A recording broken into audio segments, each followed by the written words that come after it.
Good evening, everybody. Good evening. You know, thank you for your lesson tonight, and I feel proud to follow you. Hopefully I can do as well as you did. Tonight my speech is on addiction. And the central idea behind it, like I said, is addiction. And the specific purpose of the speech is to inform you of addictions and the dangers of addictive behaviors. At one point in time, we have all had some type of addiction.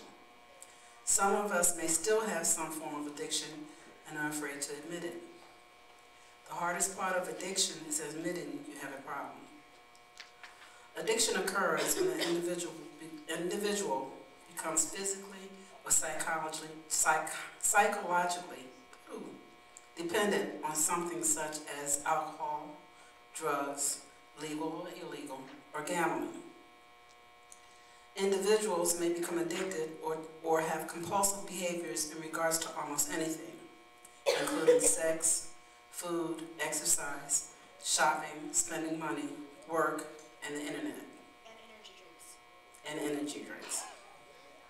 The principles and consequences are generally the same, even if the particular addiction is different. Today, I would like to give you some information about the following. What is addiction? Types of addiction, the causes of addiction, addictive behavior, and where to get help. What is addiction?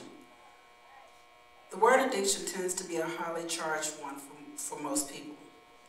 Most of us think of true addiction as a habitual and uncontrollable behavior, usually involving the use of a drug.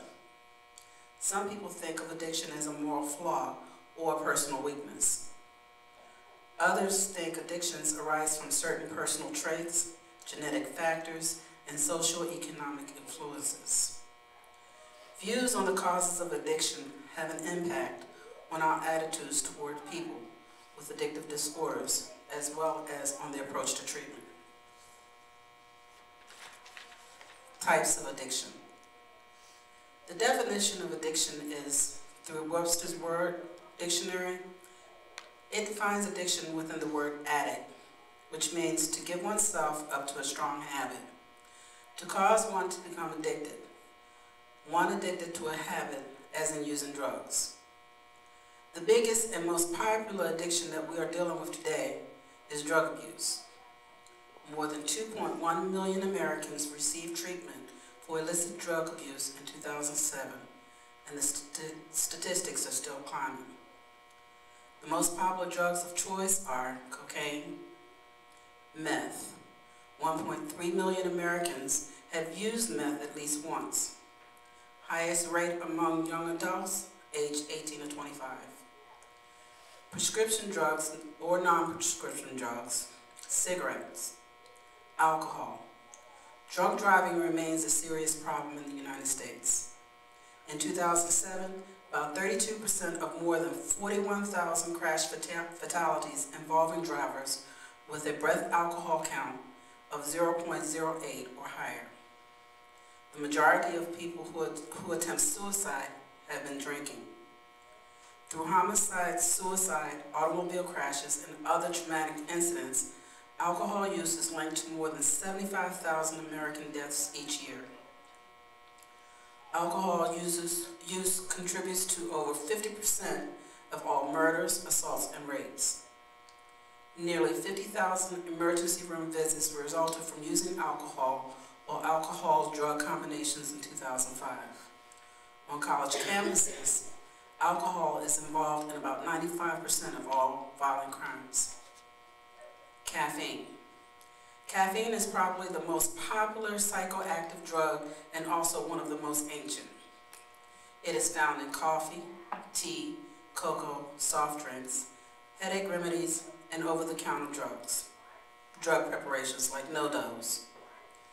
Caffeine mildly stimulates heart and respiratory systems, increasing muscular tremors and enhances gastric secretions. Higher doses may cause nervousness, anxiety, irritability, headaches, disturbed sleep, and gastric irritation. Marijuana. The effect of a low dose of marijuana are strongly influenced by the user's expectations and past experiences. At low doses, marijuana users typically experience euphoria, heightened of subjective sensory experiences, a slowing down of the perception of passing time, and a relaxed, laid-back attitude. These pleasant effects, and believe me, when I read that part, I found that kind of funny to say that was a pleasant effect. Are the reasons this drug is so widely used. Screen again.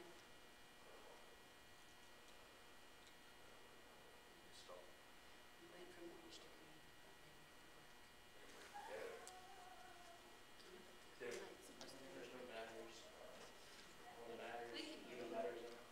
They're recharged. Don't you have to turn this in though? Yeah, so you're gonna need It has to be mic. recorded, she needs a mic. What about the yellow one that? There's no battery. There's no batteries. Check. Test. It's going yellow again. Is it where she's standing? No.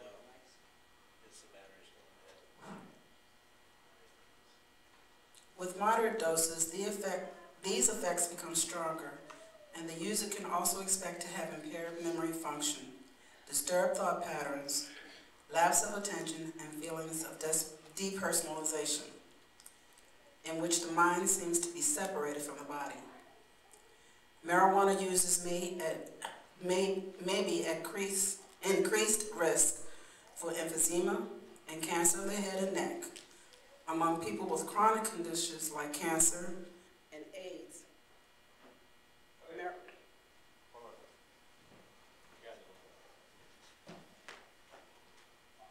Sorry, teacher, technical difficulties.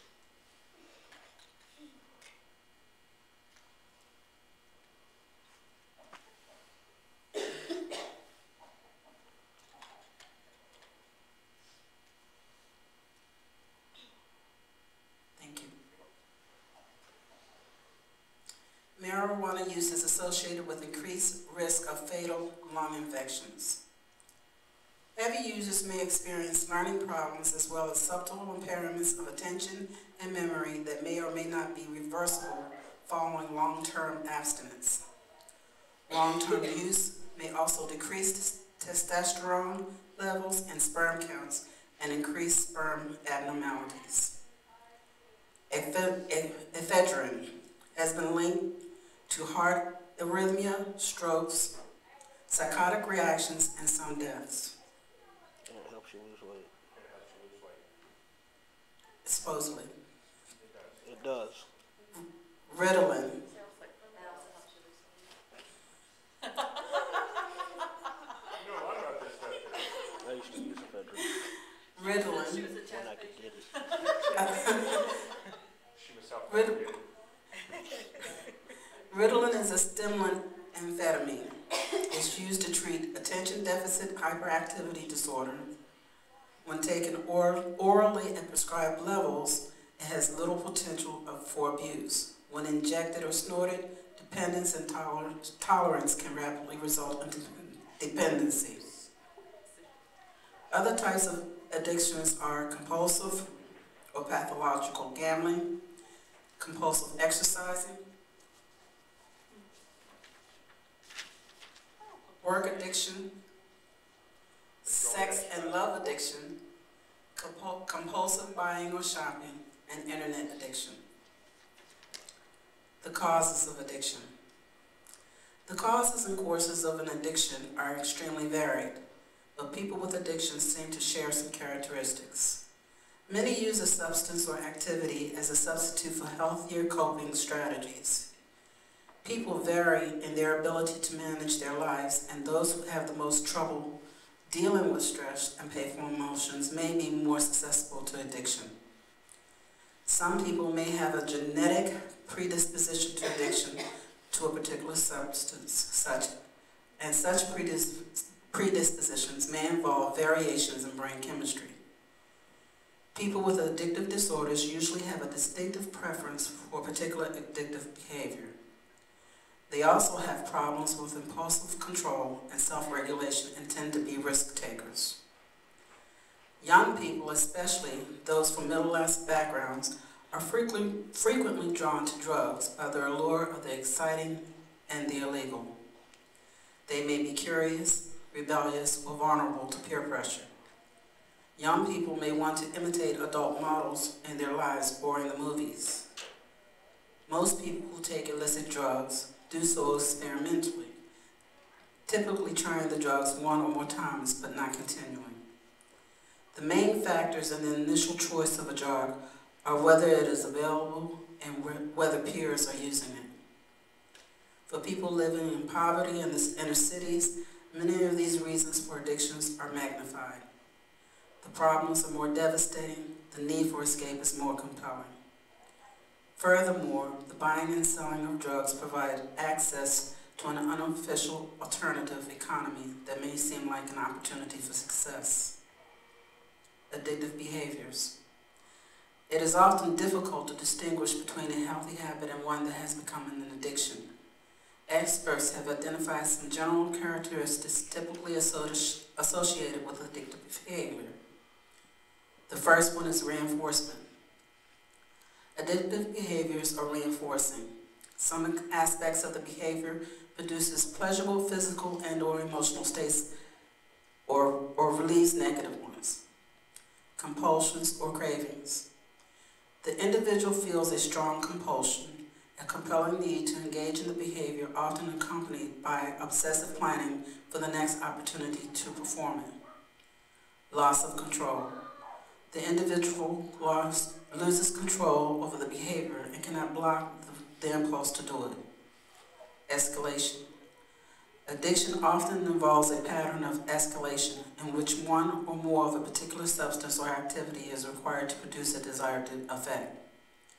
Negative consequences. The behavior continues despite serious negative consequences, such as problems with academic or job performances, personal relationships, and health, legal, or financial troubles are also typical. Where to get help? We have treatment centers, doctors, go to your pastor or your church. Social services or self-help groups and peer counseling, Alcohol Anonymous and Narcotics Anonymous. And there are other anonymouses. There was a list of them, and I'd be here all night long if I listed them all. And Overeaters Anonymous. exactly. Shoppers Anonymous. Conclusion. The first action we want to take is to admit you have a problem. Then you want to seek help. Today we learned about addiction, the different kinds of addictions, and how to get help. Once you accept that you have a problem and that you need help, you have taken your first steps to fighting your battle with addiction.